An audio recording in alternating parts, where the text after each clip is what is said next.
Hey, my Gemini friends, welcome. Welcome aboard if you're brand new. Welcome back if you are not, and welcome home if that fits for you. Today we're talking about what's coming in for you for June of 2024. If you have a Gemini sun, moon, ascendant, or Venus, or honestly, if you have cause to deal with people who are having big Gemini placements in their charts, right? Cross-watching is a real thing.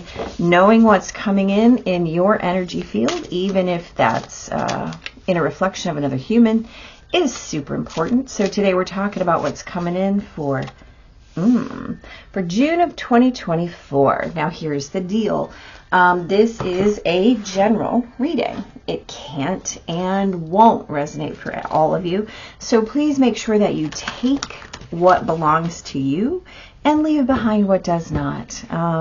If this is not your message today, please do not force it. Don't make it fit.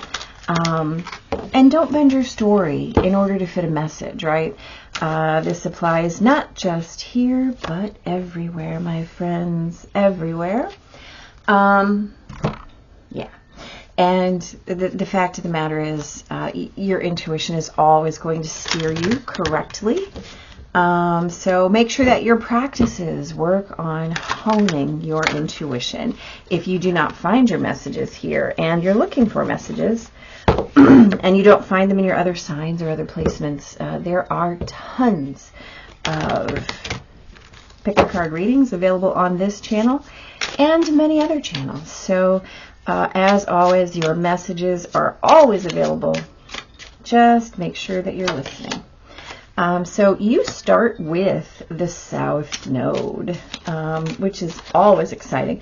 So the South Node are the gifts that you come in with, right? This is your lifetimes of learning. So these are those innate talents, the things that you don't even have to think about, the stuff that you never had to be taught, the things that people say to you, wow, how do you know how to do that?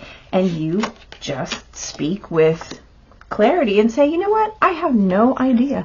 I do not know how I know that. I just do.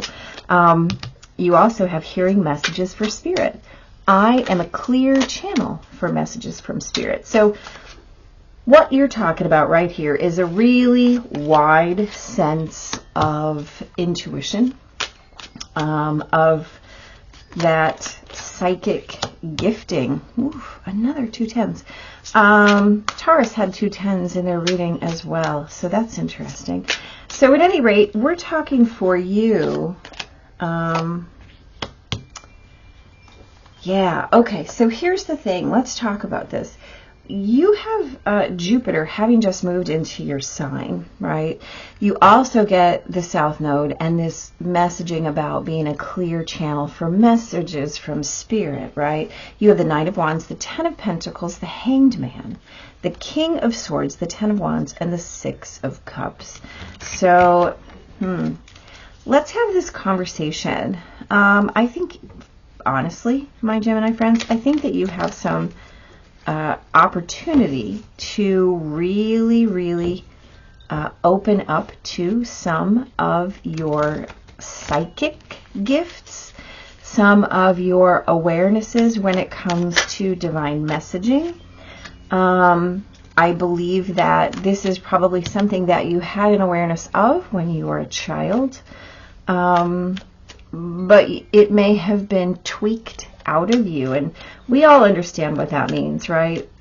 Sometimes we're conditioned in a way that allows us or requires us to look away from those things that are our gifts, right? And when that happens, we kind of fold in on ourselves. We become less apt to utilize them. In fact, we start to defend the fact that we even have them. We question ourselves.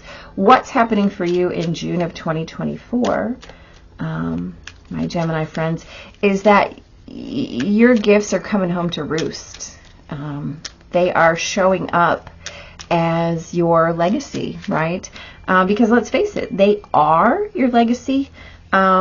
And what's going to happen is that you're going to have to recreate your permission, your sense of permission. That might require shifting some of the stories that you've been told, or some of the stories that you've been telling yourself. You may have to release some of the things that are in your way as limitations. And here's the deal. A limitation is absolutely a limitation until you stop believing that it is. So what you remember is accurate, and it will come in, I want to say, it will come in a way that might feel a little bit jarring, a little bit out of the blue, but if you welcome those messages, what happens is that they'll keep coming back in beautiful ways. Right. Yeah, you have the potential to help a lot of people, my Gemini friends. Let's grab a clarifier. What I really want is a clarifier on this Ten of Pentacles. I want to see what kind of legacy it is that you're being asked to forge. Okay. Queen of Cups. So first of all, this work will be very rewarding to and for you, but it will also be very assisting in terms of helping other people. So you might get people who say, well, of course, I've always known that you had that gift. And you'd be like, wait, what? Well, the bottom line is sometimes other people can see us more clearly than we see ourselves, because we're looking through the lens of all those people who've given us their own personal insight, we're air quoting that, into our character or our life or awareness. The bottom line is what you're going to get is a lifting of a veil, right? And that will not only allow you to access this part of your consciousness in a different way, it will also give you a little bit more insight into the who and what of who and what you are. Yeah, welcome that, okay? Welcome it. And then commit to working on it, because here's the deal. Every gift is just a gift, right? It's how you grow it. It's how you expand it. It's how you tend to it that it becomes a skill, right? You can have a gift that you never nurture, and that gift really never becomes useful to you because you don't learn how it works. So make sure that you put the time in, right? Understand, yes, I have this gift. Now, how do I create it to be a skill, to be part of my practice, to be part of my mission? Those are the questions. So in June, welcome, right? Be welcoming to these gifts, and then commit to working on them. All right, my Gemini friends, I love it. Hit like, hit subscribe. Let me know if that resonates for you, and come back and let me know how it goes. All right, take care.